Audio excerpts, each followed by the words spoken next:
A very good morning, all of you. I hope all of you are doing well and all of you have enjoyed your yesterday's holiday on the account of Eid. We have discussed the meaning of organizational structure in our previous class. We were on chapter number 5 of business studies, and we have covered the topics meaning of organizing, the organizing process and importance of organizing, right? Now today we will discuss the importance of organizational structure and two types of organizational structure. Before that, we have also covered one small topic, span of management. It means the number of employees that can be effectively managed by one manager, right? So we have discussed about this concept also. Now have a look. We have to read the importance of organizational structure. What is organizational structure? It is a network of job positions, authorities, and responsibilities at different levels.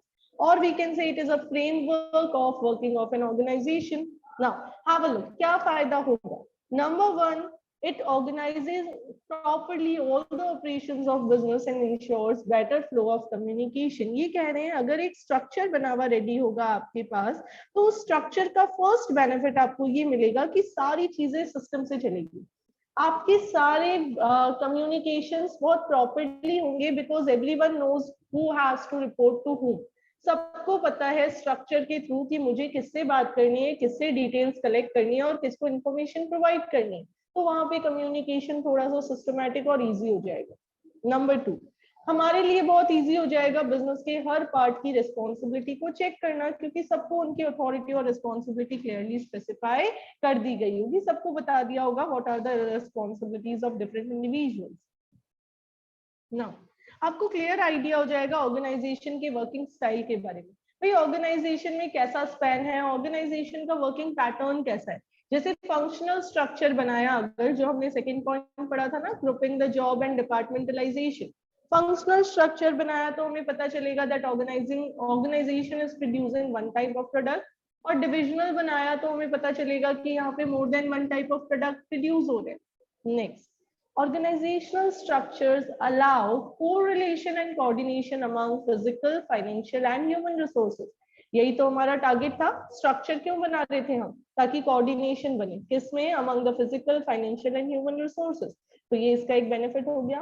And it also defines the levels of management and the span of control. हमने पढ़ा था कि assignment of duties से level create होते हैं. जिसके पास maximum authority वो top level पे आ जाता है. The persons with moderate authority comes on middle level और मिनिमम अथॉरिटी वाले आ जाते हैं लोअर लेवल पे. तो हमें पता चल जाएगा कि हमारा कैसा स्टाइल है, मैनेजमेंट स्टाइल कैसा है और कितने लेवल्स ऑफ मैनेजमेंट हमारे यहाँ पे है. अब ये देखिए, मैंने आपको करवाया था टॉल स्ट्रक्चर क्या शो करता है, नैरो स्पैन को शो करता है, राइट? हमने पढ़ा था टॉल स्ट्रक्चर है तो नैरो स्पैन, और अगर फ्लैट स्ट्रक्चर है तो वाइड स्पैन. ये आप आराम से पढ़ना. Who will report to whom is made clear by organizing process. कौन किसको बताएगा कि काम हो गया है ऑर्गेनाइजिंग प्रोसेस में. Next,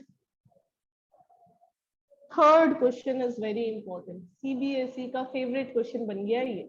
Name the framework within which managerial and operational activities are performed. वो framework organizational structure होता है.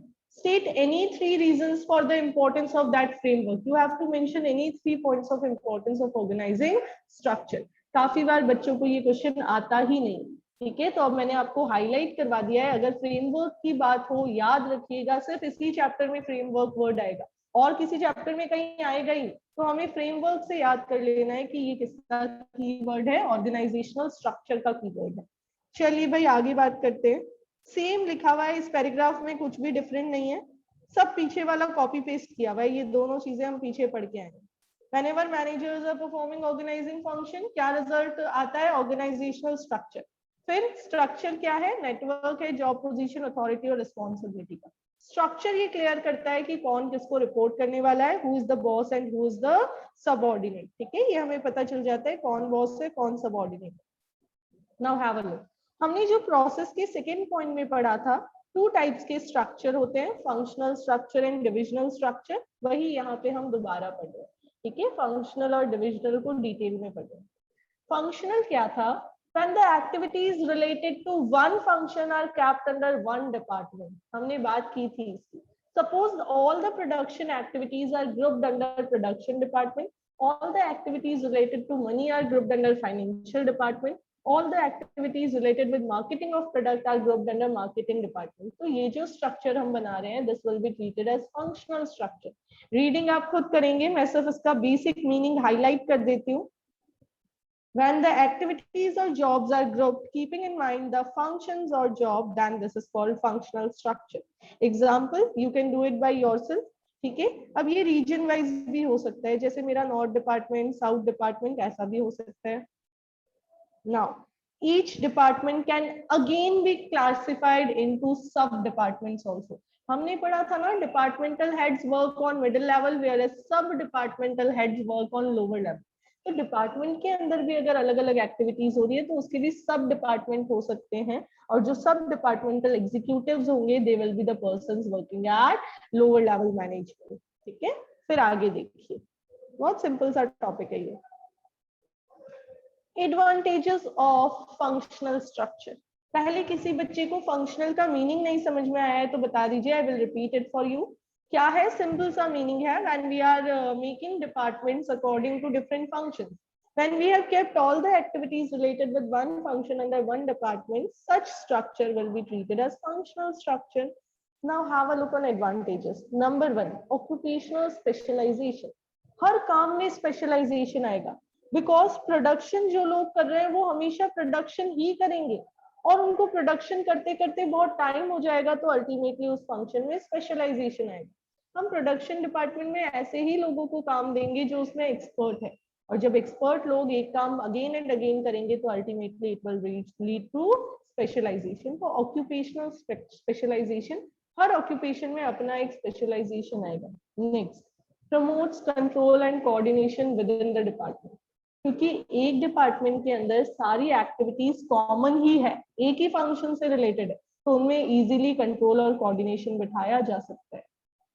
Next, it increases managerial and operational efficiency. Efficiency बढ़ेगी और प्रॉफिट इंक्रीज होगा. क्यों इंक्रीज होगा? क्योंकि एक मैनेजर को हर बार केवल एक ही डिपार्टमेंट को इंस्ट्रक्शन देने हैं. बुक में बहुत डिटेल में नहीं दिया हुआ, मैं आपको बता देती हूँ. जैसे प्रोडक्शन डिपार्टमेंट का हेड है तो उसको केवल हर बार प्रोडक्शन डिपार्टमेंट के वर्कर को ही इंस्ट्रक्शन देना है. जब वो हर बार इन्हीं लोगों को इंस्ट्रक्शन देगा तो फर्स्ट पॉइंट हो गया स्पेशलाइजेशन आ जाएगा काम में, दूसरा हो गया उसके लिए कंट्रोल और कोऑर्डिनेशन करना इजी होगा, तीसरा उसकी एफिशिएंसी भी बढ़ेगी जिससे ऑर्गेनाइजेशन का प्रॉफिट इंक्रीज होगा. Next, it leads to minimum duplication of efforts. कोई भी काम रिपीट नहीं होंगे, जिससे इकोनॉमीज ऑफ स्केल का बेनिफिट मिलेगा, लार्ज स्केल पे प्रोडक्शन करने का बेनिफिट, और कॉस्ट रिड्यूस हो जाएगी. आप इसके अंदर अपना मैटर भी लिख सकते हैं. ठीक है. नेक्स्ट, ट्रेनिंग देना इजी हो जाएगा. वर्कर को सिर्फ एक ही काम से रिलेटेड ट्रेनिंग देनी है. प्रोडक्शन डिपार्टमेंट के वर्कर है तो उसको आपको बाकी जगह उलझाने की जरूरत नहीं है, उनको लिमिटेड ट्रेनिंग देनी है. तो जब उनको लिमिटेड ट्रेनिंग देनी है तो इजी और इफेक्टिव वे से ट्रेनिंग दी जा पाएगी. राइट, बहुत इजीली और बहुत इफेक्टिवली ट्रेनिंग दी जा पाएगी. Next, due attention to different function. हर फंक्शन पे प्रॉपर अटेंशन दिया जा पाएगा. हर फंक्शन पे आप क्या कर पाओगे? फोकस कर पाओगे, क्योंकि हर फंक्शन पे एक फंक्शनल डिपार्टमेंट है और उसका एक हेड है. 5 पॉइंट्स, सिंपल पॉइंट्स, लॉजिक लगा के चले. सबसे पहले हर काम का अलग डिपार्टमेंट है तो वो काम अगेन एंड अगेन स्पेशलाइज लोग करेंगे, which will lead to specialization. Then it will be easy for the manager to control and coordinate the activities within the department. This will also increase the efficiency of managers because they are performing the same work again and again. And duplication of efforts के chances भी कम हो जाएंगे. Giving training to the employees will become easy because they will have to be provided the training only up to a limited level. And then special attention will be given to each and every function. Now have a look. Disadvantages. Places less importance to overall objective of the organization. Her functional head केवल अपने ही function को priority देगा, वो भूल जाएगा कि हमें as a organisation भी वर्क करना है. काफी बार ऐसा होगा कि डिपार्टमेंट का जो हेड है वो अपने डिपार्टमेंट पे ज्यादा फोकस करेगा और ओवरऑल ऑर्गेनाइजेशन को भूल ही जाएगा. देखिए कैसे. सॉरी, अब सपोज ऑर्गेनाइजेशन में फाइनेंस डिपार्टमेंट को मैंने कहा था कि लिक्विडिटी प्रॉपर चलती रहनी चाहिए और फाइनेंशियल प्रॉब्लम आनी ही नहीं चाहिए. ऐसे में वो फाइनेंस डिपार्टमेंट वेलफेयर ऑब्जेक्टिव भूल जाता है और एम्प्लॉयज का पेमेंट डिडक्ट करने लग जाता है, प्रोडक्ट की जो प्राइस है उसको भी डिडक्ट करने लग जाता है, ठीक है, सॉरी इंक्रीज करने लग जाता है, एम्प्लॉयज का पेमेंट रिड्यूस करने लग जाता है और प्रोडक्ट की प्राइस इंक्रीज करने लग जाता है। क्यों? ताकि वो अपना फाइनेंशियल बैलेंस बिठा सके। तो ये गलत है। आपको सिर्फ अपने डिपार्टमेंट को प्रायोरिटी नहीं देनी है, आपको अपने डिपार्टमेंट को मैनेज करना है पूरी ऑर्गेनाइजेशन के साथ। तो ये एक बड़ा डिसएडवांटेज होता है काफी बार इसका। Number 2, problem of coordination. Her department अपने फंक्शन पे फोकस करते हैं, वो दूसरों के साथ कोऑर्डिनेट करना भूल जाते हैं। जब वो दूसरों के साथ कोऑर्डिनेट नहीं करेंगे तो अल्टीमेटली ऑर्गेनाइजेशन का गोल अचीव नहीं हो पाएगा, गोल अचीव नहीं हो पाएगा, ठीक है। तो प्रॉब्लम्स ऑफ कोऑर्डिनेशन भी फेस करेंगे। Next, inflexibility. इनफ्लेक्सिबिलिटी क्यों है, ये इंपॉर्टेंट पॉइंट है, ये आपको अलग से पूछा जा सकता है, इसमें आप अपना मैटर नहीं डाल सकते। बाकी के पॉइंट्स तो ऐसे हैं कि आप अपनी लैंग्वेज में लिख पाएंगे, लेकिन इनफ्लेक्सिबिलिटी में कंटेंट वही आना चाहिए जो यहाँ पे मेंशन है। ये कह रहे हैं because you have provided training to the worker only to perform a particular function. आपने प्रोडक्शन डिपार्टमेंट वाले वर्कर को प्रोडक्शन के अलावा कोई काम सिखाया ही नहीं है, तो ऐसे में कभी दूसरे डिपार्टमेंट में वर्कर की शॉर्टेज हुई तो आप ट्रांसफर नहीं कर पाओगे। आप एक डिपार्टमेंट के वर्कर को दूसरे डिपार्टमेंट में ट्रांसफर नहीं कर पाओगे because the worker is not having the skills to perform different different activities. You have given training to the worker only for a specialized task. तो ऐसे में जब स्पेशलाइज्ड काम है उसको आएगा, जब आपने उसको बाकी की ट्रेनिंग ही नहीं दी है, फंक्शनल हेड्स को भी ट्रेनिंग नहीं दी है, तो वो डाइवर्स एरिया में वर्क नहीं कर पाएंगे। This is the point which is very most important, you have to keep it in your mind. ये केस स्टडी फॉर्म में भी पूछ सकते हैं, ठीक है। आपको जैसे एक ऑर्गेनाइजेशन का एग्जांपल दे दिया और फिर बता दिया कि they are facing the shortage of workers in finance department, whereas workers in production department are available in bulk, surplus number, but then also the organization is unable to shift the workers of production department into the finance department. Identify the disadvantage of one of the structure. तो आप बताएंगे कि ये functional का disadvantage है, drawback है। आगे देखिए, कॉन्फ्लिक्ट इन इंटरेस्ट। अलग अलग डिपार्टमेंट के इंटरेस्ट कॉन्फ्लिक्टिंग हो सकते हैं, जैसे कि सेल्स डिपार्टमेंट चाह सकता है कि डिस्काउंट दे so as to increase the sales, but finance department इस पे ऑब्जेक्शन पुट कर सकता है because it will reduce the revenue, right. तो ये यहाँ पे आपको बताना चाह रहे हैं कि अलग अलग डिपार्टमेंट्स में कॉन्फ्लिक्ट होने के चांसेस भी रहते हैं। चलिए आगे, डिफिकल्ट टू फिक्स अकाउंटेबिलिटी, बहुत इंपॉर्टेंट है ये भी।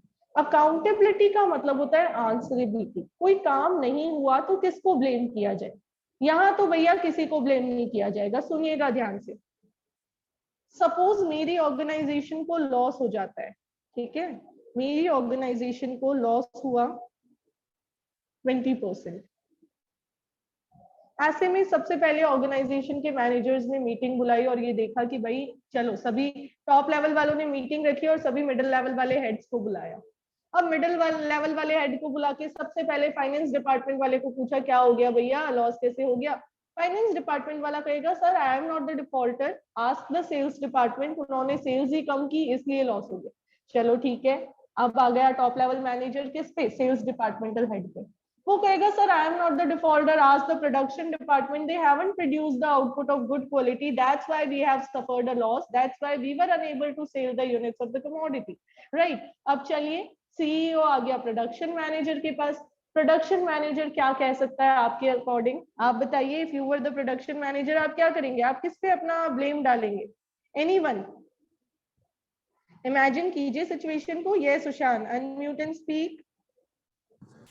मैम फाइनेंस अच्छा नहीं मिला, गुड क्वालिटी फाइनेंस अच्छा प्रोडक्ट्स। नहीं मिला, बिल्कुल हम कह देंगे या तो फाइनेंस या फिर एक और चेंज आ सकता है, हम कह देंगे sir I am not the defaulter, go to the purchase department, they haven't provided me the raw material of good quality, or because of poor quality raw material we were unable to produce the output of good quality, right। ठीक है, तो ऐसे में they have also shifted the blame। अब जब हम पहुंचे purchase department तो वो घूम फिर के वापस आ गया फाइनेंस डिपार्टमेंट पे, सर इन्होंने हमें पैसा ही नहीं दिया, हम कैसे बढ़िया रॉ मटेरियल लेके आते। तो यानी एक दूसरे पे ब्लेम शिफ्ट होता जाएगा, क्योंकि सब कुछ है तो इंटर रिलेटेड। प्रोडक्शन डिपेंड करता है परचेज पे, परचेज डिपेंड करता है फाइनेंस पे, फाइनेंस डिपेंड करता है सेल्स पे, और सेल्स वापस डिपेंड करती है प्रोडक्शन पे। तो क्योंकि different departments are interrelated, तो हम किसी को ब्लेम नहीं कर पाएंगे, हमें नहीं पता चल पाएगा कि ऑब्जेक्टिव किसकी वजह से अचीव नहीं हुआ। ठीक है, सबका कंबाइंड एफर्ट होंगे तभी गोल अचीव हो पाएगा, और कहीं भी कोई भी लूप होल रह गया तो हमारा गोल अचीव नहीं हो पाएगा। सिंपल से पॉइंट्स थे, किसी बच्चे को कोई कंफ्यूजन तो नहीं है? अब देखिए बेटा, पॉइंट सिंपल है, आज के आज लर्निंग कर लेंगे तो इट विल बी इजी। साथ साथ चलते रहिएगा, वरना पीछे छूट जाएंगे तो बहुत मुश्किल होगा साथ में बढ़ना। चलिए, कब सुटेबल है? Number 1, when you want to divide the work according to the function. Number 2, when you want each and every function to be specialised, जब आप चाहते हो हर काम परफेक्ट हो।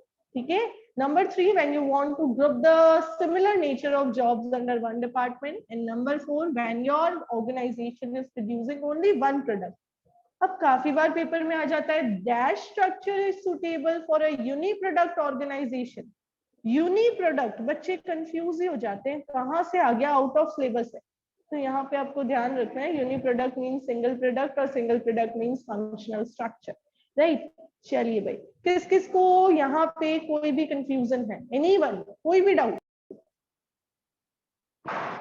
फ्लो चार्ट देखिए, फंक्शनल डिपार्टमेंट का फ्लो चार्ट दिया हुआ है, board of directors, then after the managing director, और उसके अंदर में 4 डिपार्टमेंट। कोई जरूरी नहीं है 4 ही हो, बहुत सारे हो सकते हैं। यहाँ पे they have given you the example of 4 department, production, marketing, finance and purchase.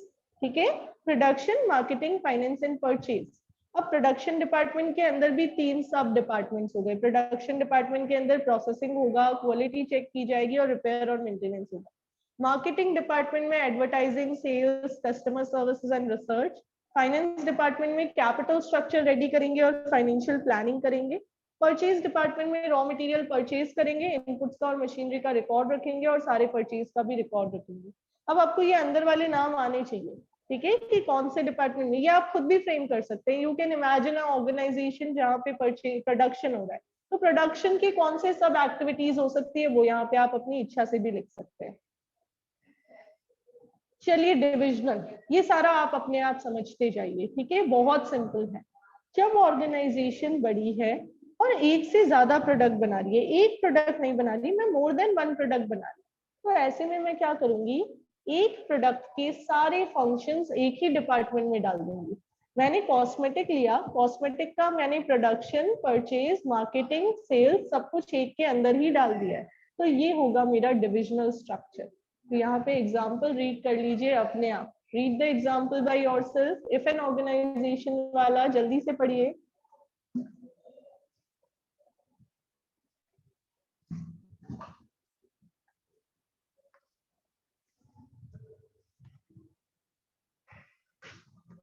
आ गया होगा सभी बच्चों को समझ में। अब divisional structure is suitable only to multi-product manufacturing large organization. ऐसी ऑर्गेनाइजेशन जो मोर देन 1 प्रोडक्ट बना रही है उसी के लिए सुटेबल है, क्योंकि वही तो प्रोडक्ट के अकॉर्डिंग डिपार्टमेंट्स बना पाएगी। तो सिर्फ मल्टी प्रोडक्ट वाली ऑर्गेनाइजेशन के लिए ये सुटेबल है। चलिए आगे देखिए, एडवांटेजेस। Number 1, product specialisation. इसमें हर प्रोडक्ट का एक अपना डिपार्टमेंट है, तो हर प्रोडक्ट में स्पेशलाइजेशन आएगा। वहां पे फंक्शन का डिपार्टमेंट था तो फंक्शनल स्पेशलाइजेशन था, यहाँ प्रोडक्ट स्पेशलाइजेशन है। ठीक है, नेक्स्ट देखिए, fast decision making. Decisions of my department are not related with decisions of any other department, तो मैं अपने डिपार्टमेंट के डिसीजंस अपने लेवल पे ले पाऊंगी। आप देखिए, फंक्शनल के अंदर एक डिपार्टमेंटल हेड कोई भी डिसीजन लेना चाहेगा तो दूसरे तीनों हेड्स अफेक्ट होंगे, तो उसको सबसे पूछना पड़ेगा। बट यहाँ पे ऐसा नहीं है, यहाँ पे if I am the head of my department then my decision would not affect any other department, क्योंकि हम सबका प्रोडक्ट ही अलग अलग है। तो ऐसे में यहाँ पे डिसीजन मेकिंग थोड़ी सी फास्ट हो जाएगी। अब आपको यहाँ पे ये नो डिपेंडेंस लिखना जरूरी है। आप अपना मैटर भले लिखे, पर अगर आपने किसी बच्चे ने नो डिपेंडेंस नहीं लिखा तो फिर नंबर नहीं मिलेंगे। Next, accountability. यहाँ अकाउंटेबिलिटी फिक्स हो सकती है क्या? Anyone think upon it. Loss हो गया तो क्या हम किसी पर्टिकुलर डिपार्टमेंटल हेड को ब्लेम कर पाएंगे? Definitely yes, we will be able to blame the departmental head अगर लॉस हो गया है और वो लॉस ओवरऑल अकाउंट्स प्रिपेयर हुए, फिर देखा ऑर्गेनाइजेशन लॉस में, तो हमने पता किया कि कौन से प्रोडक्ट की सेल्स कम हुई। अब जिस प्रोडक्ट की सेल्स कम हुई है उसके लिए उसी डिपार्टमेंट का हेड जो है वो रिस्पॉन्सिबल है, तो हमारे लिए इजी हो जाएगा अकाउंटेबिलिटी फिक्स करना, क्योंकि सबके अपने अपने गोल्स होंगे, हर डिपार्टमेंट के अपने अपने अकाउंट्स प्रिपेयर भी होंगे। चलिए नेक्स्ट देखिए, यहाँ फ्लेक्सिबिलिटी है, एक तो फास्ट डिसीजन मेकिंग की वजह से, प्लस कॉस्मेटिक डिपार्टमेंट का जो अकाउंटेंट है वो आपकी मेडिसिन का भी अकाउंट संभाल सकता है, उसको अकाउंट्स का सारा वर्क आता होगा। इधर का मार्केटिंग एक्सपर्ट दूसरे डिपार्टमेंट के मार्केटिंग का वर्क भी कर पाएगा, तो you can easily transfer the workers from one department to another. तो इसलिए भी फ्लेक्सिबिलिटी है, ये चीज यहाँ पे मेंशन नहीं की हुई है, you can keep it in your mind, you can write it over here. Now next, expansion and growth. It will be quite easy to grow and expand the business of organization because we are just supposed to add one another department. It will not affect the existing departments of organization. Reliance यही तो कर रहा है, add on करते जाता है नए नए products के साथ नए नए departments without affecting any other department of the organization. चलिए, demerits क्या है? Number one, more resources are required. Each department will require all the resources as every division will be working as an independent unit. चारों department में computer चाहिए होगा और उस पे सॉफ्टवेयर चाहिए होगा जिसपे अकाउंट्स मेंटेन किए जा सके, क्योंकि चारों डिपार्टमेंट अपने अपने लेवल पे अलग अलग वर्क कर रहे हैं, राइट। हर डिपार्टमेंट अपने प्रोडक्ट पे फोकस करेगा और वो ये भूल जाएंगे कि वो एक कॉमन ऑर्गेनाइजेशन के पार्ट है। उनमें कंपटीशन इतना ज्यादा रहेगा कि वो ये भूल जाएंगे that we are a part of a single organisation.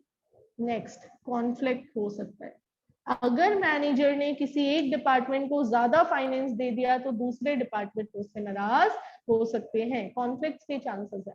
And it will result in increase in cost, क्योंकि अकाउंटिंग 4 बार होगी, यहाँ पे जितने प्रोडक्ट होंगे उतनी बार अकाउंट्स होगा, हर सेपरेट डिपार्टमेंट में हर काम रिपीट होगा, तो ऐसे में क्या होगा, ऐसे में आपके एक्सपेंडिचर इंक्रीज हो जाएंगे। ठीक है, तो आसान से पॉइंट्स है, पढ़ के देखेंगे। अब लर्निंग में थोड़ा सा आपको एफर्ट देना पड़ेगा, कंसेप्ट बहुत इजी है। Have a look on suitability. Number one, it is suitable only when the organization is producing more than one type of product. Number two, when you need product specialization. वो तो कब suitable था, जब हमें functional specialization चाहिए, और ये suitable है when we need product specialization.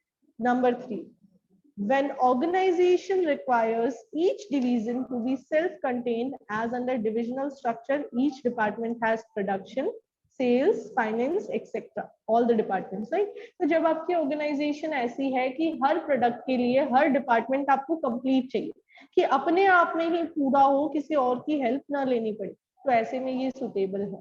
And number four, growing companies which plan to add more line of products in future. ऐसी कंपनी जो अपने बिजनेस में more and more products add करना चाहती हो, उनके लिए भी ये सुटेबल है, right?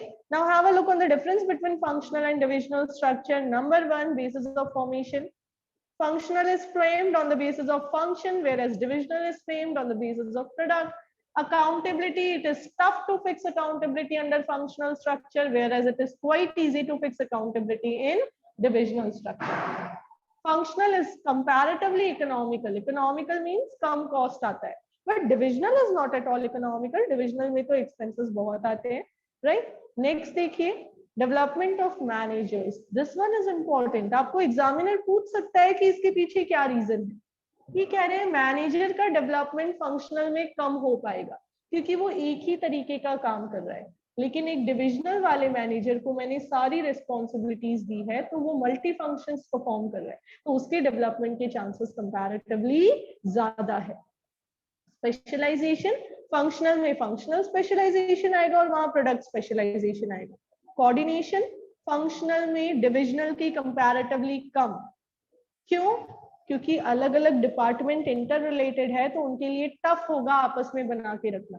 वहां पे बेटर कोऑर्डिनेशन, क्योंकि एक डिपार्टमेंट के सारे काम उसी के अंदर होगा, दूसरे वाले के साथ तो मुझे कोऑर्डिनेट करना ही नहीं है, मुझे तो सिर्फ अपने डिपार्टमेंट के अंदर कोऑर्डिनेशन लाना है, तो थोड़ा इजी रहेगा।